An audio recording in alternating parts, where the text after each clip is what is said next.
Right, so we have expressed graphically the inefficiency of rent control. Now, what's the point of rent control? If it's inefficient, why do you do it? Well, you do it because there's a political will and perhaps a moral justification for redistributing income. And the redistribution of income is going to go from the people who own apartments to the people who rent apartments, right? People who are renting apartments are getting lower rent, so they got more money in their pocket. And the people who are owning the apartments are getting less rent, they have less money in their pockets. That's the transfer. So we have to express how much that transfer is. All right? Now, let's see. I better let me go. I think I'll go with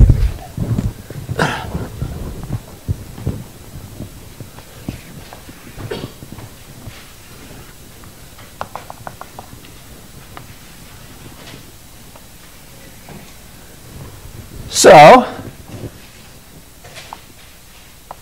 the quantity falls from H1 to HS, and the price falls from R1 down to RM.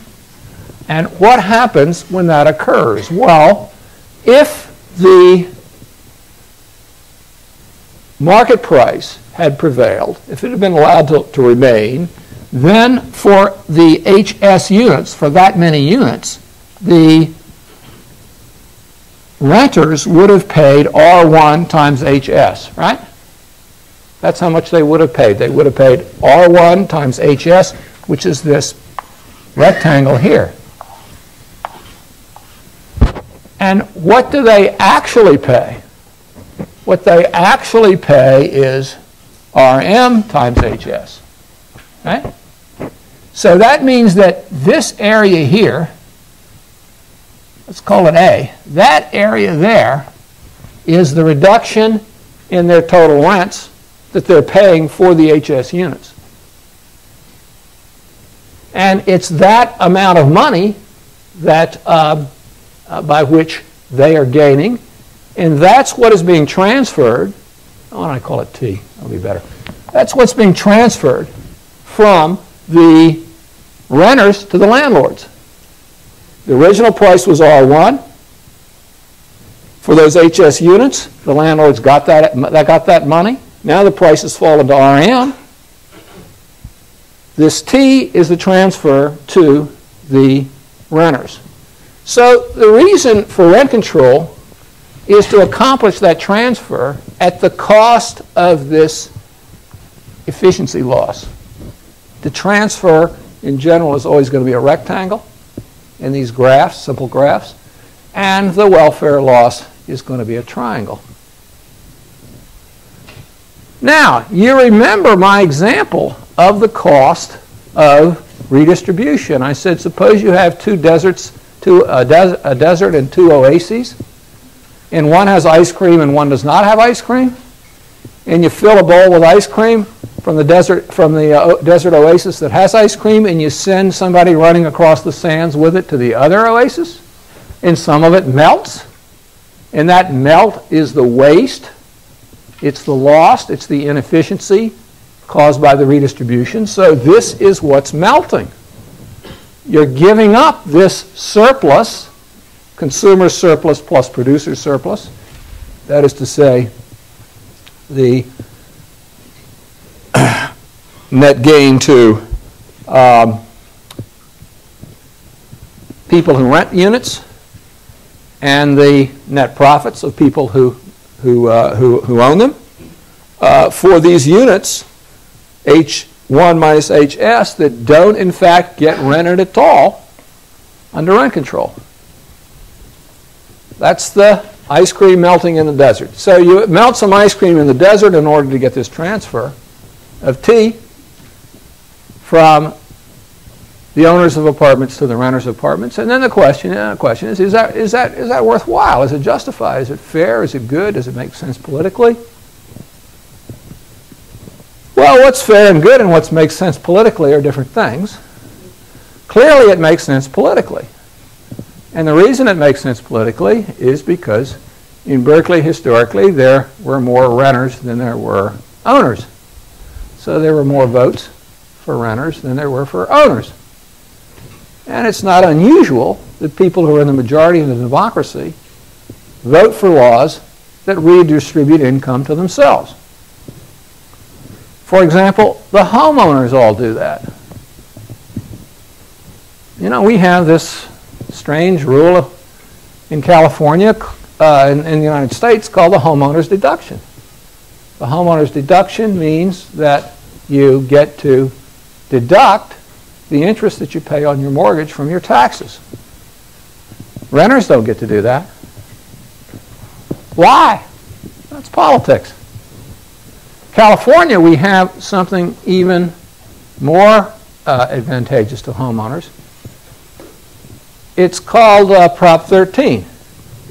As you know, Proposition 13 froze the property taxes at a certain rate and set the rate at which they could rise, which kept property taxes below what they would be if houses were evaluated at their market value. This is a crazy system. I live in a house where if I sold it to you and then I bought it back tomorrow, my taxes would more than double. That's because if I sold it to you, my tax evaluation, my evaluation of the property for tax purposes would go to the market price. Exactly what happens to you when you move out of a rent control apartment. Then the rent goes to the market price.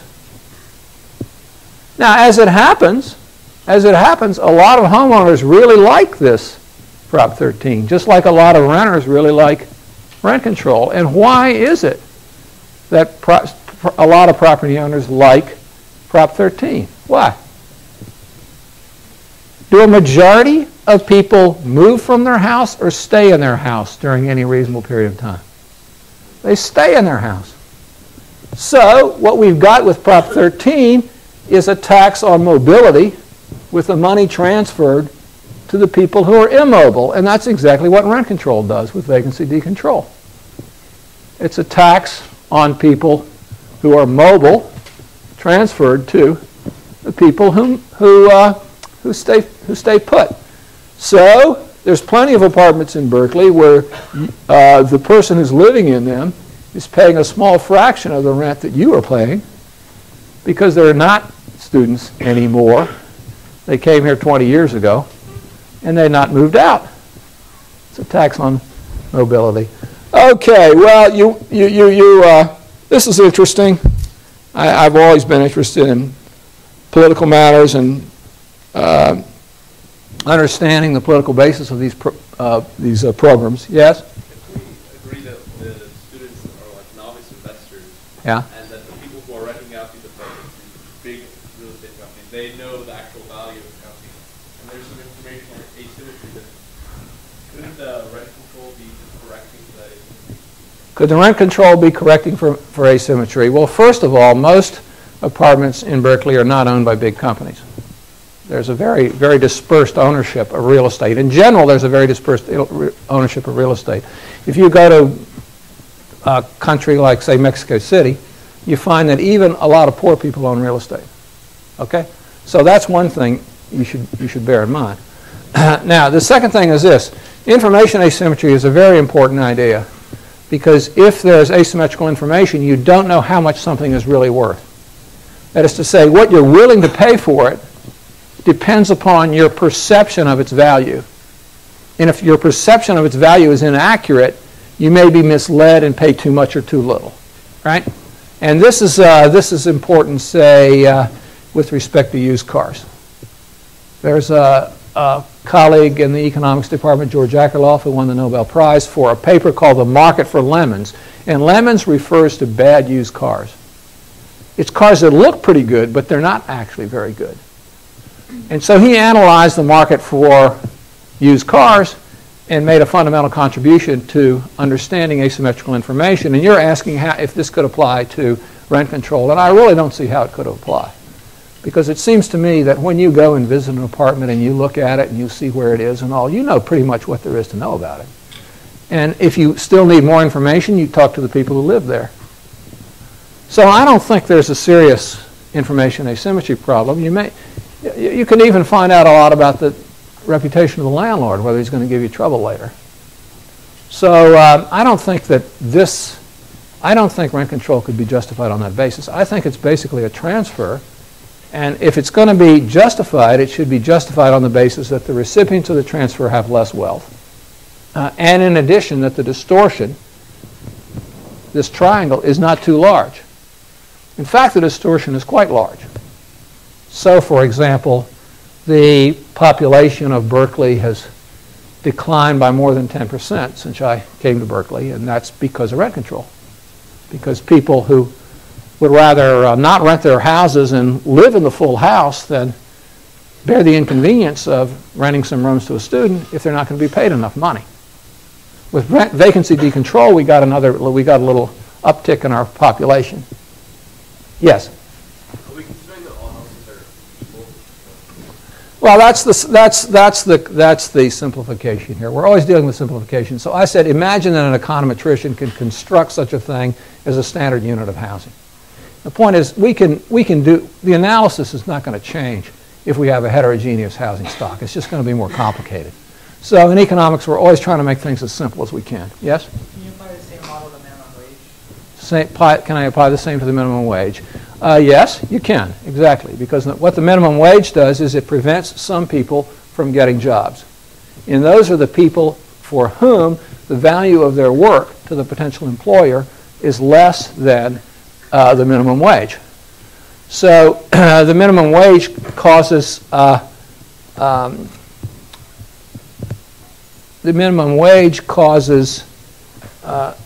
some people to look for work who can't find it who otherwise would have. And they're particularly the most marginal workers, the workers whose work is least valued, the least educated, the least skilled.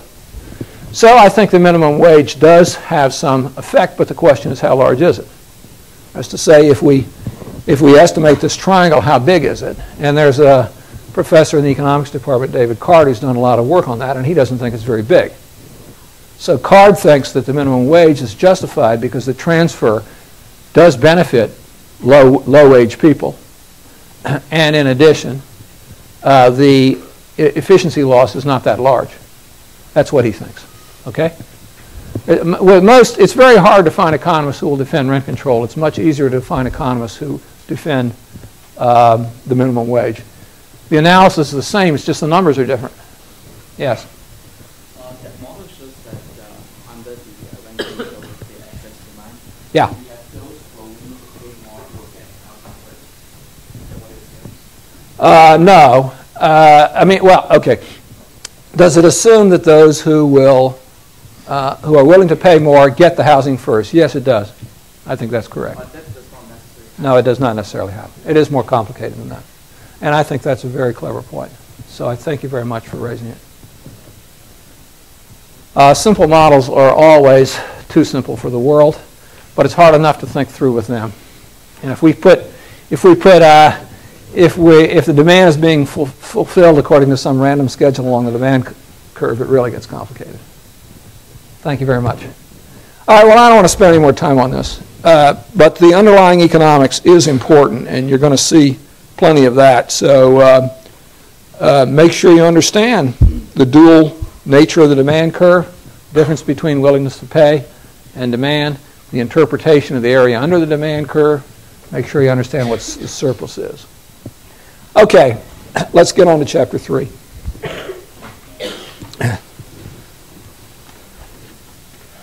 Now, there is a hierarchy of laws in any legal system.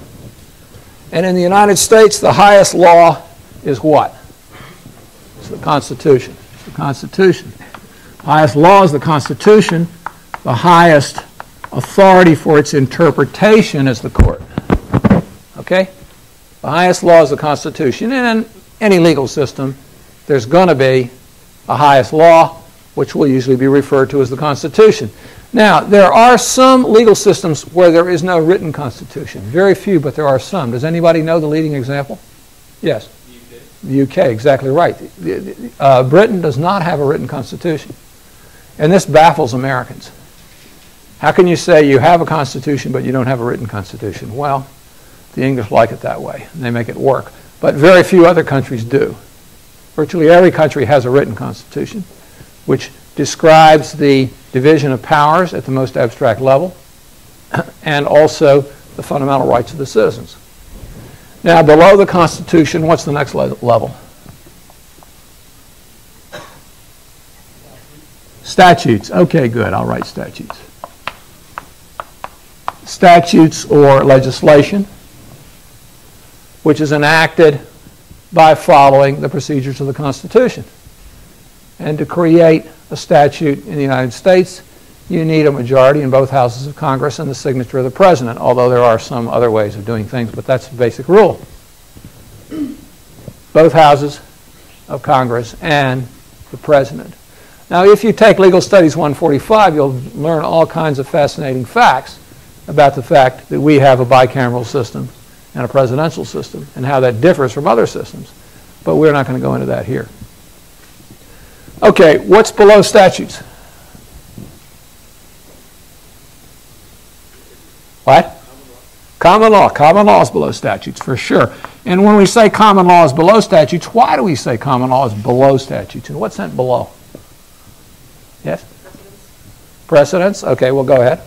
Something that's been decided before, and people look back to it to see what That's right. I mean, that's the way it works. In the common law, you look back to a precedent and decide, but why is it lower than a statute?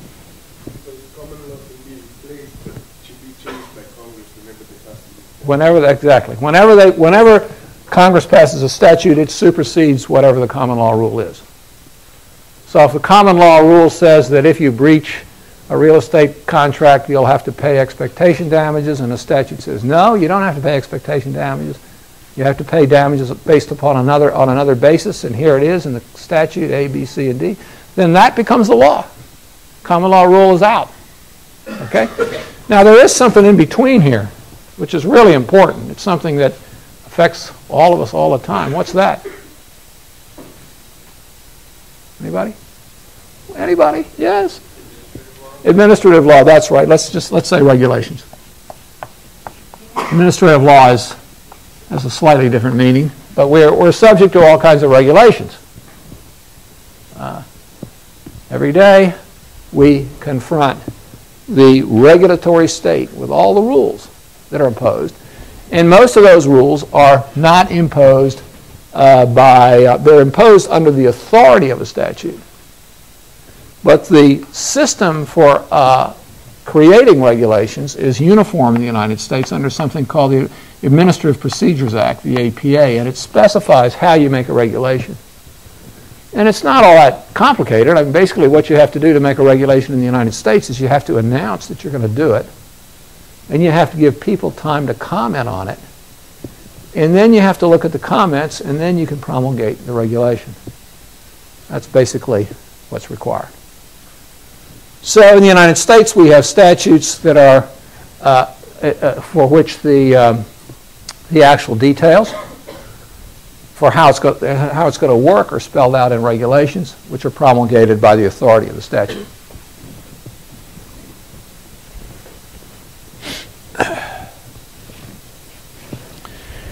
Okay, now this is the hierarchy of the laws, basic hierarchy of the laws.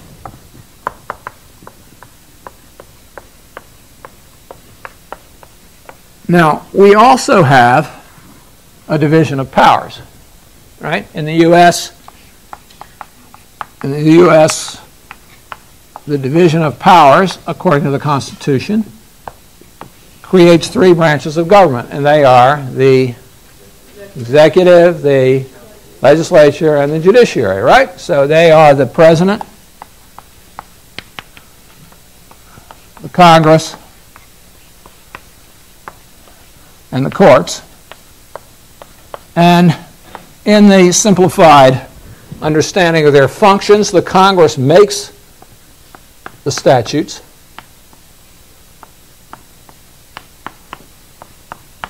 and the president executes them.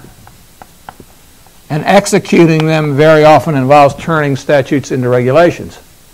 right? Promulgating the regulations under the statute that people are going to have to follow. And the court interprets.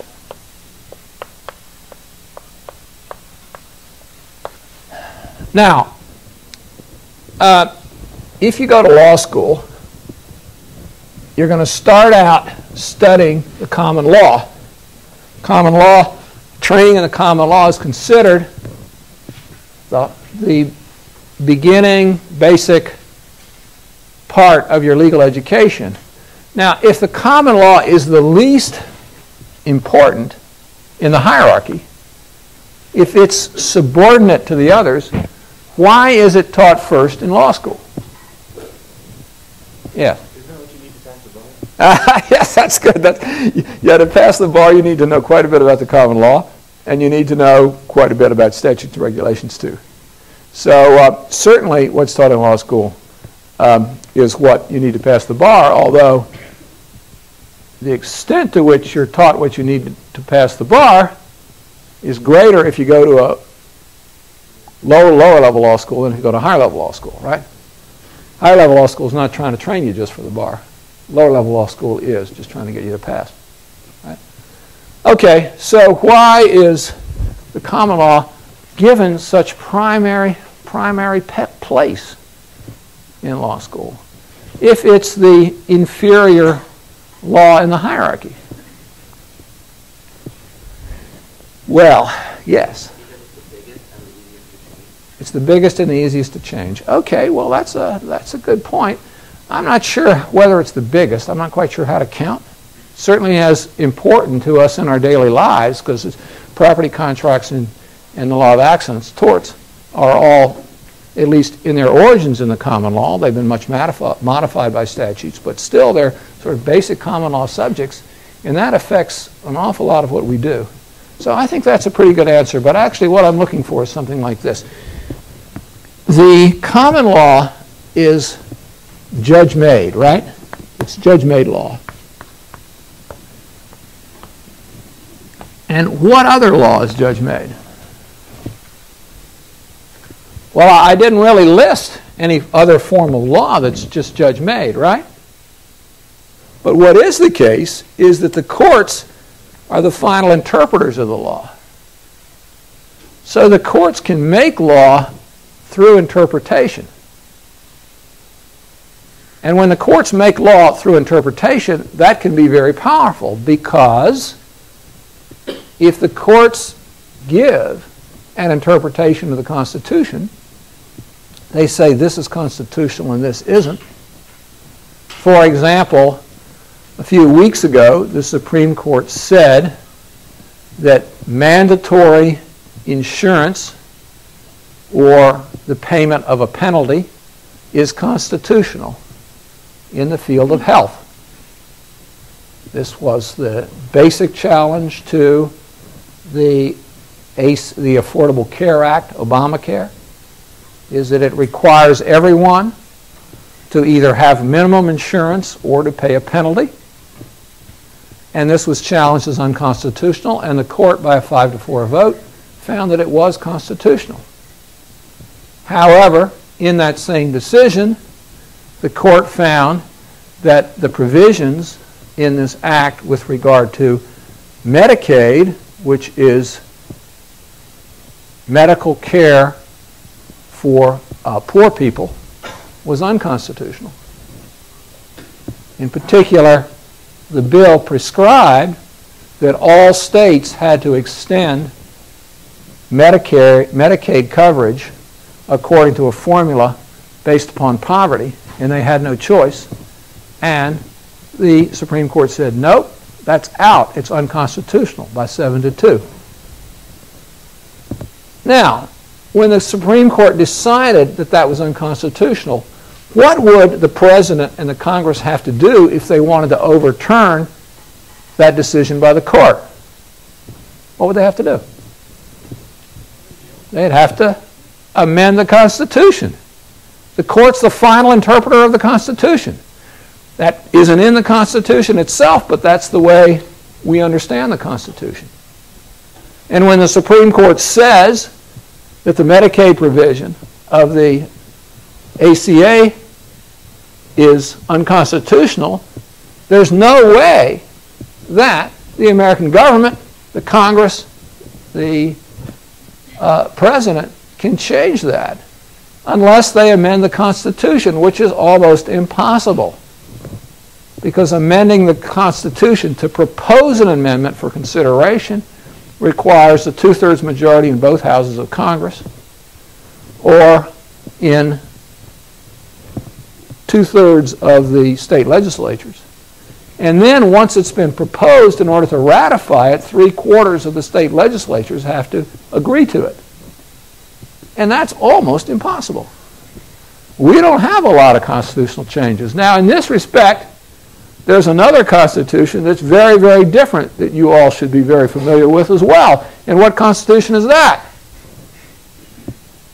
That California state constitution. When you vote on a ballot initiative, you probably don't know whether you're voting to change the Constitution or not.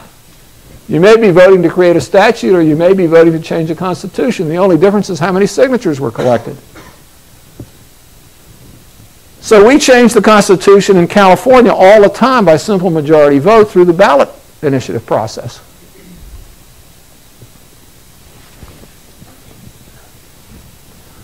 You know the joke, the foreigner comes into the newspaper store. No, excuse me, comes into the bookstore. Comes into the bookstore and says, "Hello, I've just come to the United States and I'm living in California, and I'd like to have a copy of I'd like to buy a copy of the California Constitution." And the bookseller says, "I'm sorry, we do not carry periodicals."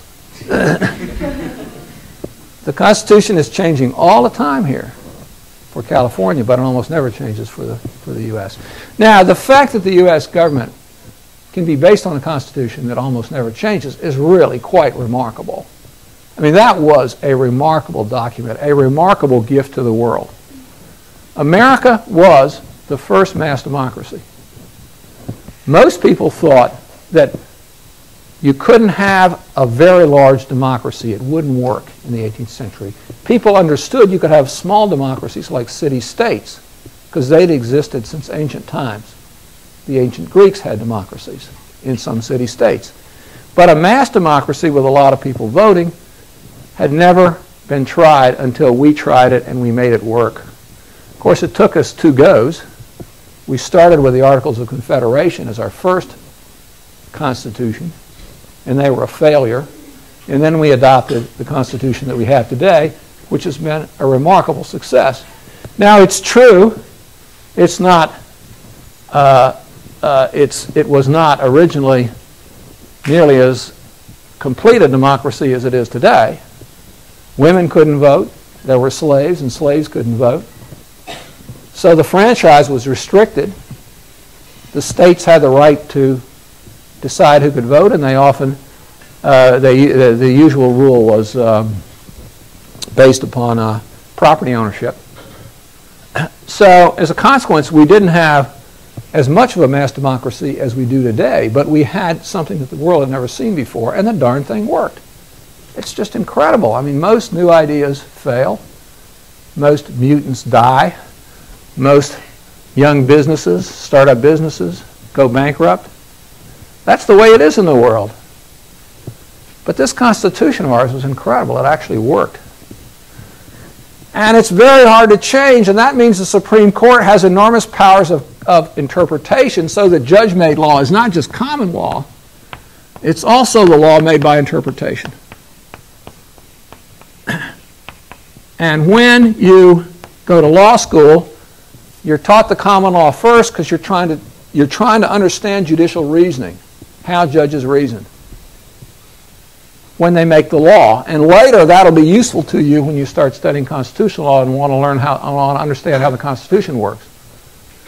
Yeah, the judge-made law is the darndest thing, because some people say, oh, it's all politics. The Supreme Court is all politics. It's just a matter of whether you're a Democrat or a Republican, whether you're conservative or whether you're liberal.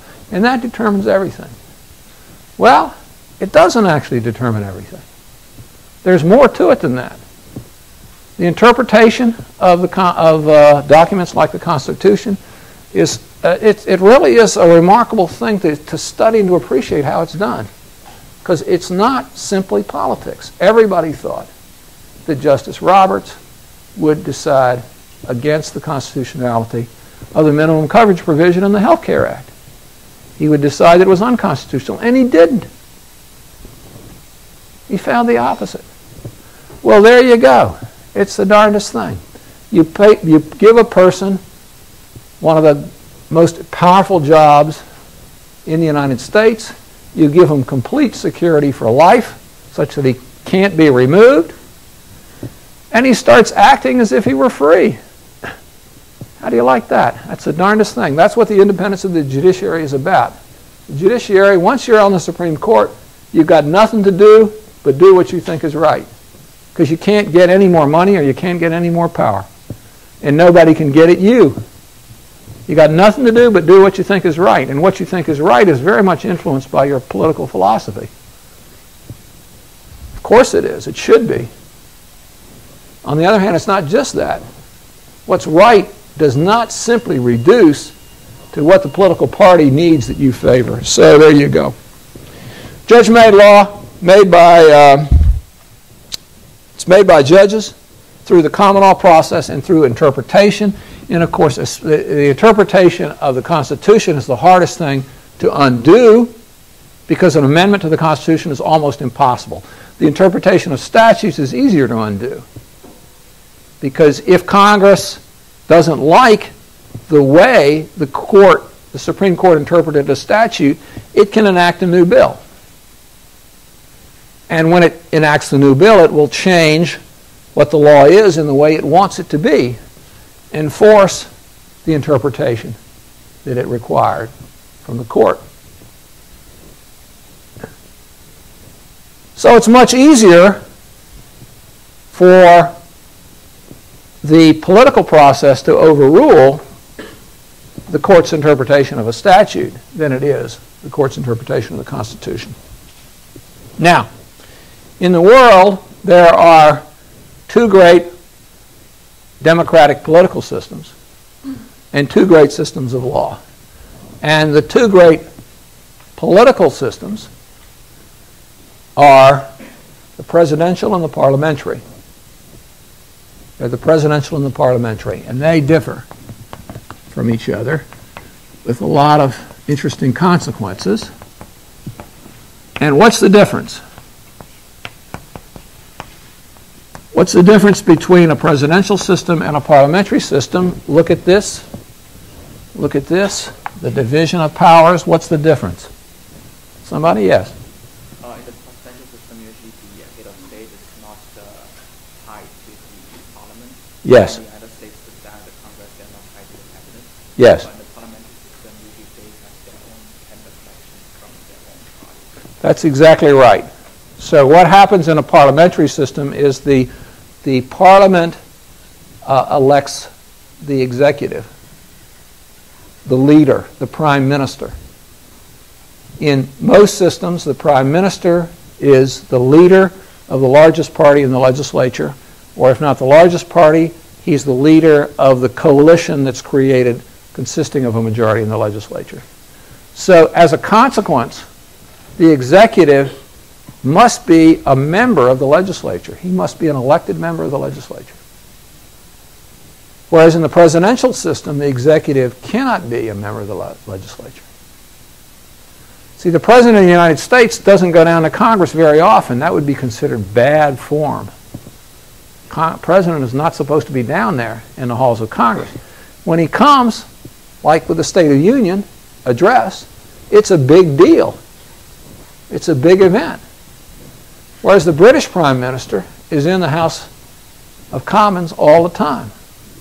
As a matter of fact, he has to answer questions in the House of Parliament every week or so. That's really a scene.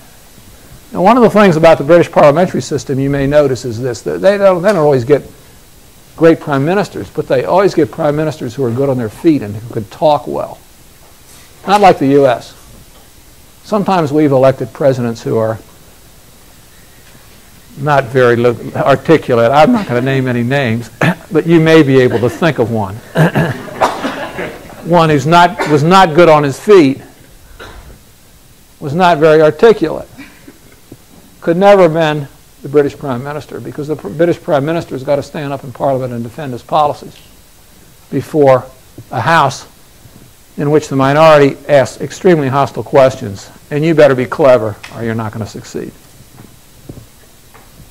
That's why a lot of the British Prime Ministers come from the Oxford Union, because it's a debating club. And it's all about politics, and they're all training, because if you go to the Oxford Union and you meet 20 people, you meet 20 people who all want to be Prime Minister. All right. So the parliamentary system does not divide the executive and the legislature.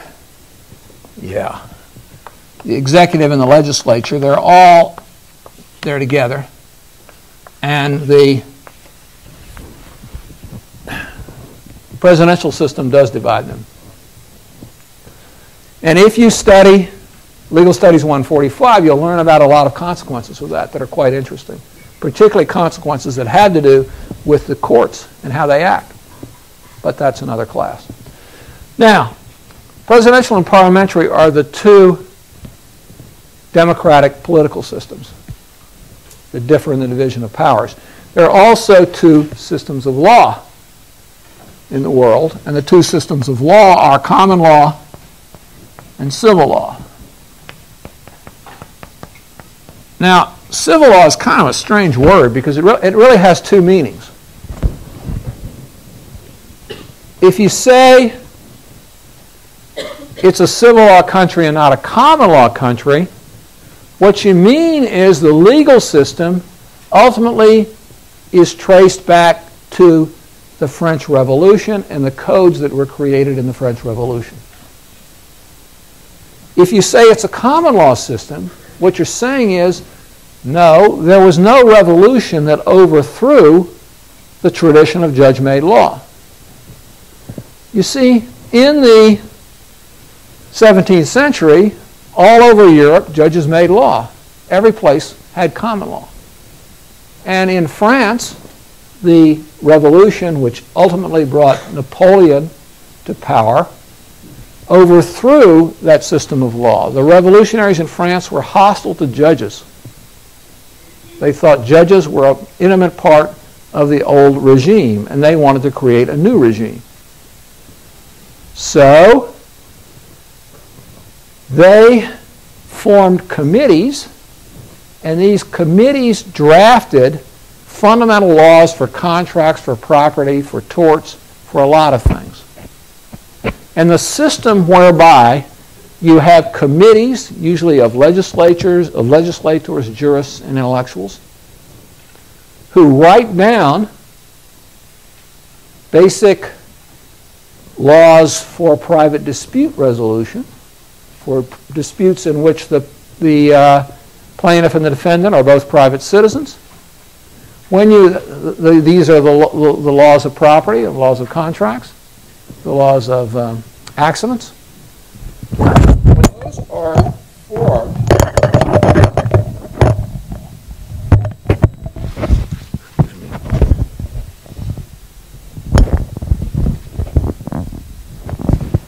when committees draw them up using relatively small bodies of compact principles, then you have a civil law system.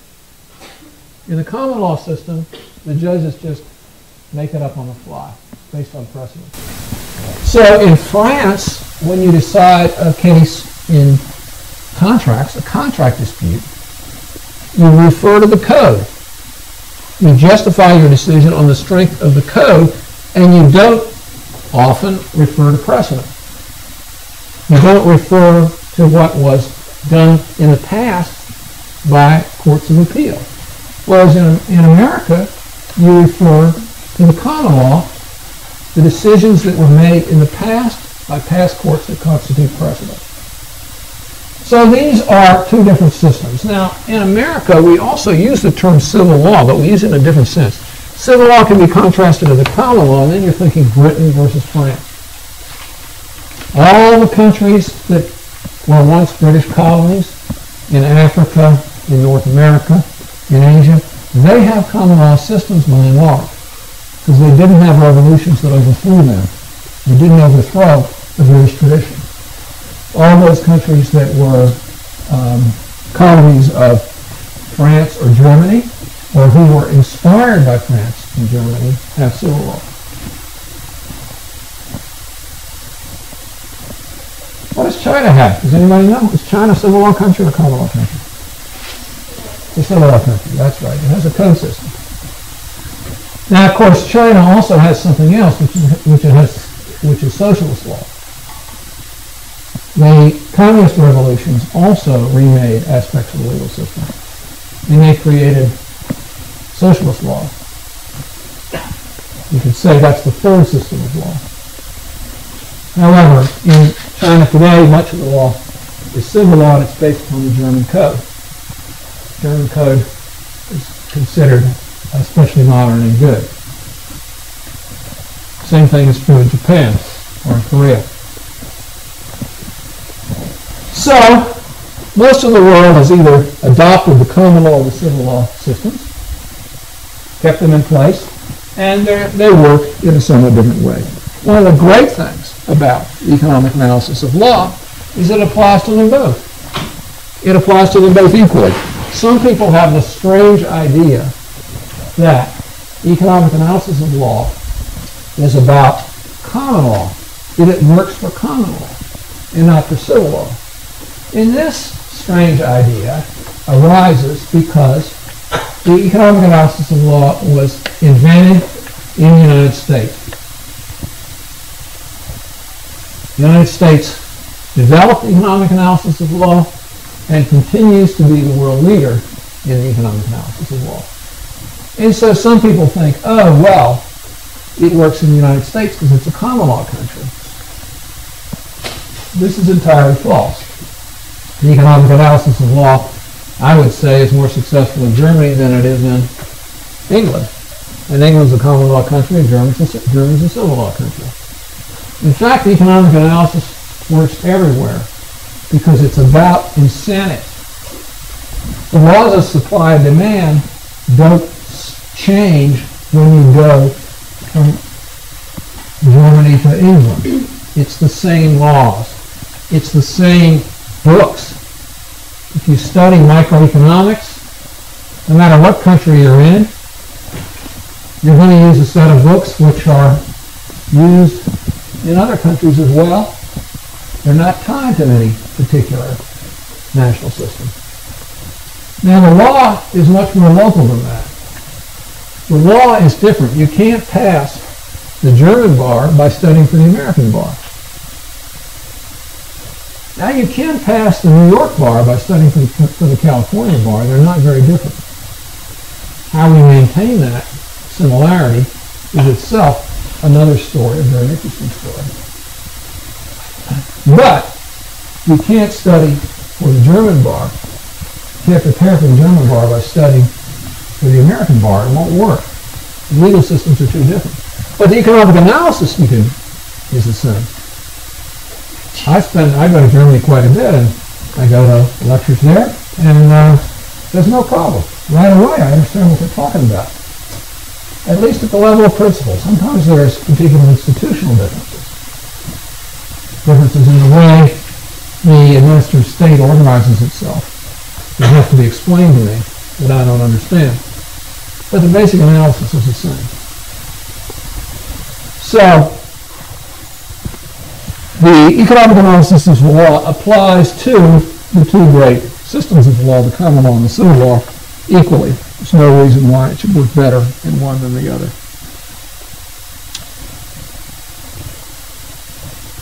All right. Now, in the United States, in the federal system, we have three levels of courts.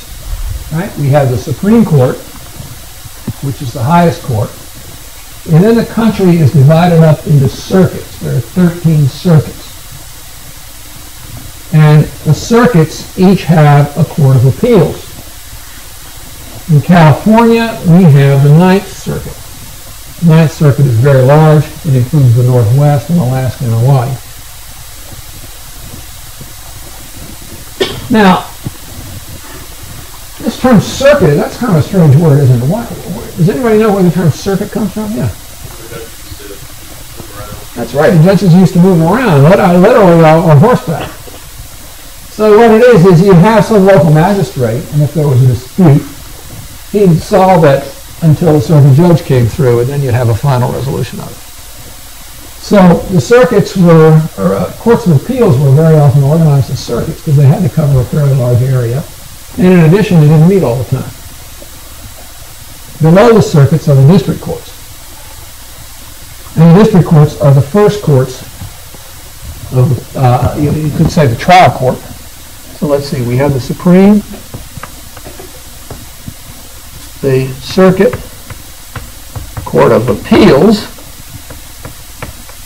and we have the district courts, which are the so-called trial courts. That is to say, that's where the case is heard first in the trial court. Now, what's the difference in what the trial court decides and what a circuit court decides? Yes? Trial court has to follow whatever the circuit court decides. Trial court has to follow whatever the circuit court decides with respect to what? Yes? Like statutes and regulations. Yeah, that's true. So, well, in general, we can say with respect to law. Circuit court decides, when the circuit court decides that a statute is to be interpreted in a certain way, or the common law is to be interpreted in a certain way, and then the trial courts have to follow, just as the circuit court has to follow the Supreme Court. But the difference is that from here up, what you're deciding in the U.S. are questions of law, whereas for here, what you're deciding are questions of fact. So the trial court is supposed to accept the interpretation of the law that's given to it by the circuit court or the Supreme Court.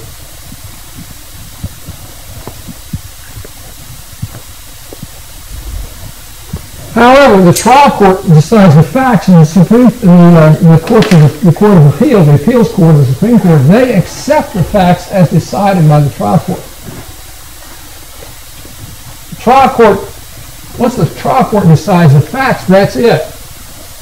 Circuit court can't reconsider the facts in the United States. In some court systems, the appeals court can reconsider the facts as well. But in the U.S., they can't. Now you can see right away there's going to be a lot of strategic games here that are played here, right?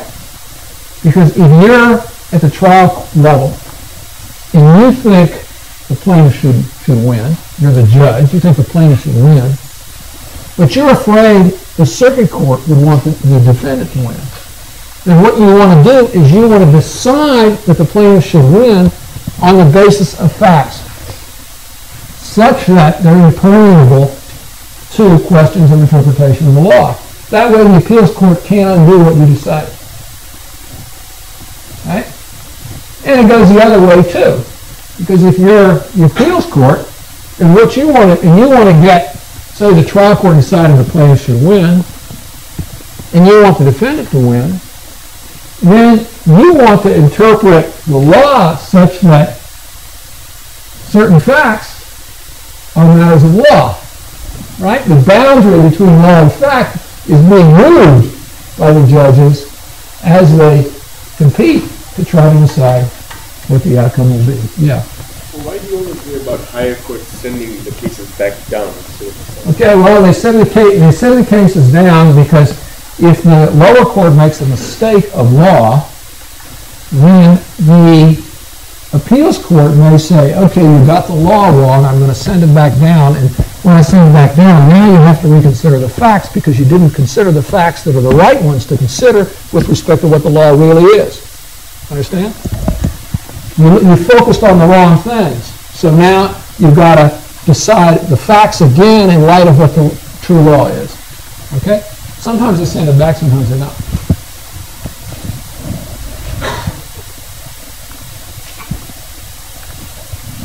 All right, now, suppose that you're involved in a trial as a plaintiff or defendant and you don't like the outcome and you want to appeal,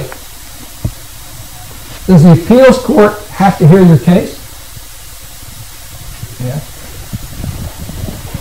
Okay, well, the answer is the appeals court has to hear your case in the federal system. But the Supreme Court does not have to hear your appeal from the appeals court. Supreme Court decides very few cases, like less than 5% of the cases that are appealed to them, they agree to hear. 95% over 95% they do not hear. Not important enough. Supreme Court wants to decide really important cases and its time is very valuable. But the appeals court has to take all appeals. Now you might ask yourself, well, it's not a strange system. Why is it that the appeals court, whose time is valuable too, has to hear every appeal, but the Supreme Court doesn't?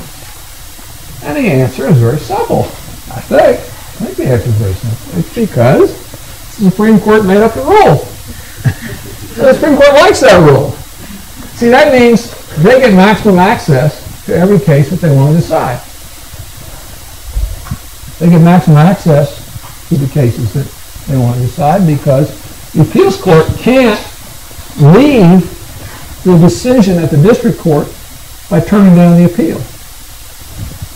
If the appeals court can turn down the appeal, and the appeals court and the appeals judge wanted the plaintiff to win, and the plaintiff had won a trial, but the appeals judge was afraid that the Supreme Court would want the other party to win, well, then he could just not hear the case, not hear the appeal.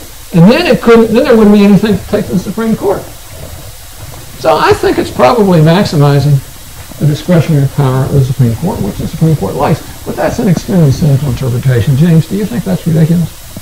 I think there's something to it. There might be other factors. I mean, yeah. In a system of law, you need to be able to appeal, and so it has to go somewhere. So it seems like there's maybe a justice argument that everybody should get at least one appeal. And the question is, why should you have two? And that's what the Supreme Court comes in and says, well, we're trying to look at circuit splits and create more of a uniform system. But I think there's maybe more to what you're saying than other explanations. Well, you see, James is a very good lawyer. Can't you just feel the quality there?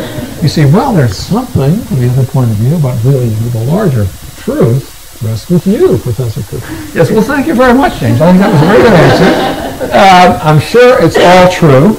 And one of the things that we do in economic analysis of law is we describe things in such a way that they're controversial, and we describe things in such a way that often makes judges mad. A lot of judges get irritated at the economic analysis of law because these professors stand up and say things like the Supreme Court probably had created this rule so it could maximize its discretionary power. No! The court system is not about power, it's about justice, it's about fairness. There's a fairness argument, right? Everybody should have one appeal. Maybe not two, but one appeal. Okay, there you go. That's the way the court thinks about it. Now, in the book, there are two cases that are discussed. One is Butterfield versus Forrester, and the other is Davies versus Mann. And they're in Chapter 3 in order to show you how the common law process works. You should have some example of how the common law process works. Now, these are both English cases. Butterfield versus Forrester was decided in 1809. In Butterfield versus Forrester, established a new principle. And the new principle was the contributory negligence defense. You're going to learn a lot more about the contributory negligence defense when we come to Chapter 6. But the basic idea is this. Suppose that I injure you accidentally. However, the accident was my fault. I didn't intend to hurt you. But what I did was I didn't take the ordinary care that a reasonable person would take. So I hurt you by accident, but it was an accident in which I was at fault. Well, the rule, the older rule that preceded Butterfield versus Forrester was the rule of simple negligence. And under the rule of simple negligence, there was no contributory negligence defense. And what that means is that if I injured you through my fault, you could recover damages from me even if you were at fault also. And this is a case in which it's decided that if you were at fault also, you can't recover. Now, the case, it's kind of nice to read the case. One of the things about these old British cases is the judges, now you see, today, every word that a judge decides, every word of his opinion is recorded, and you can find it all online.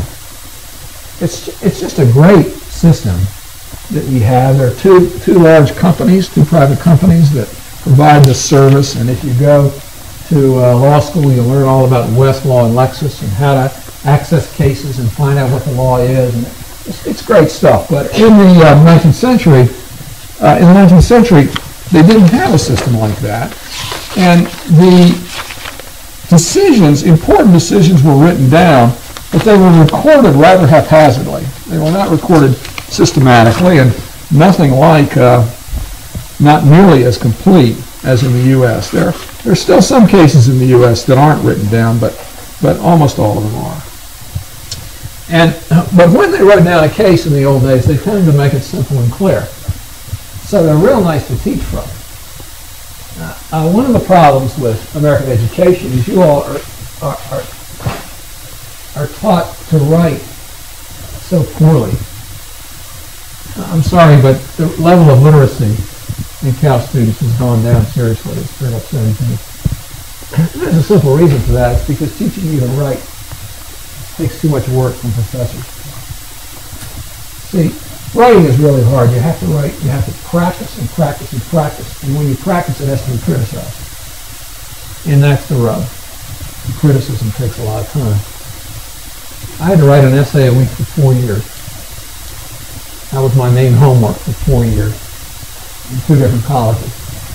And at the end of 4 years, I could write an essay. Most of you have never had that experience. It's too bad. If you get a chance to take a small seminar where you have to write, do it. You need it. Because writing is the formalization. It's the first step to formalizing thinking. Most of our thinking is in words. And when you talk, what you say is not very consistent or contradictory. It contradicts itself. You don't quite know the meaning of the things that you're saying. And when you write it down, that's the first stage of formalization, because you can look at it and you can see where the contradictions and the gaps are. And with time and with practice, you can see better and better. All right, so these cases are nice cases because they're old cases and they're clearly written. They're not like the ACA.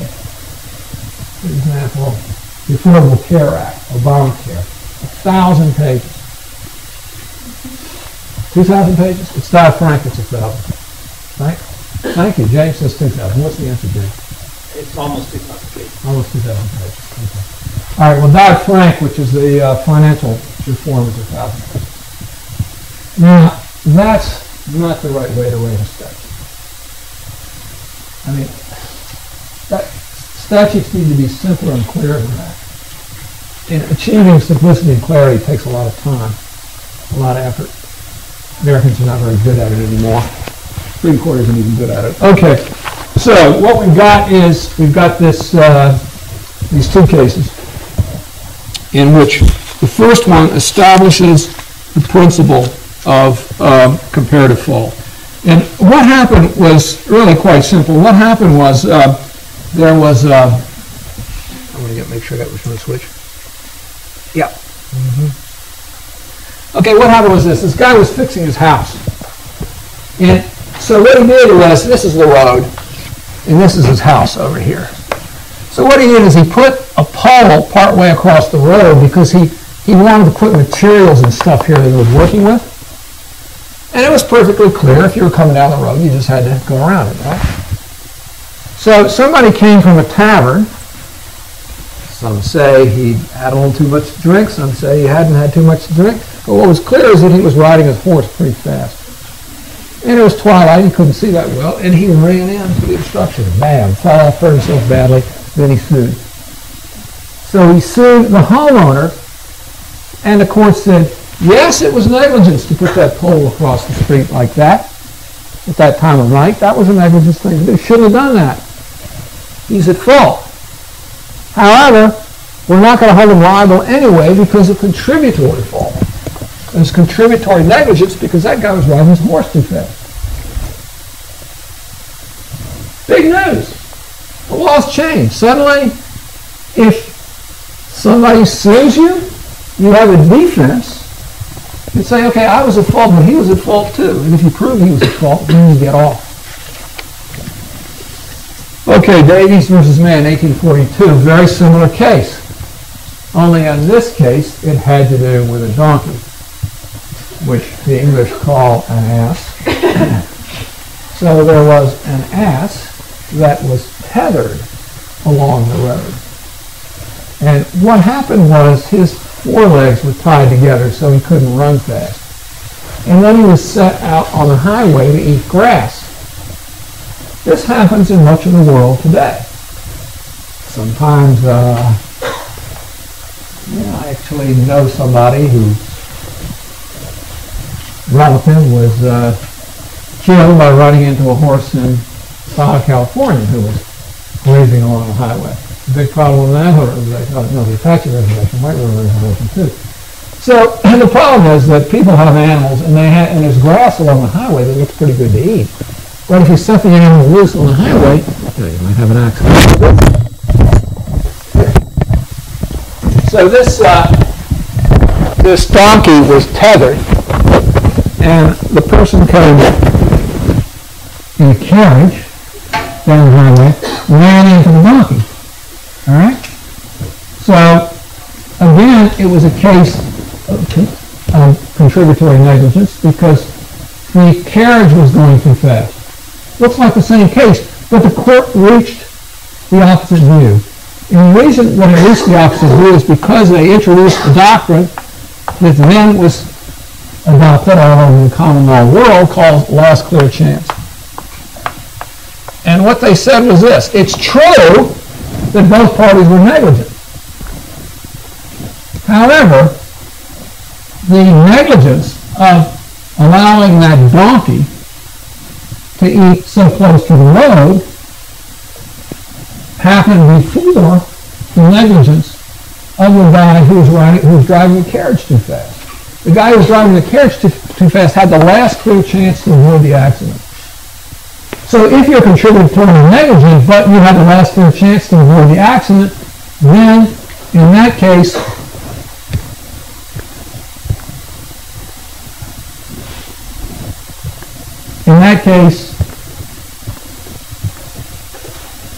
you're liable. Yeah. I'm sorry. These cases are great to think about. Okay, I got it in class. But the point is, the law was changed by the judge. New precedent established. We just made it up. That's a common law. Next time, it's chapter 4.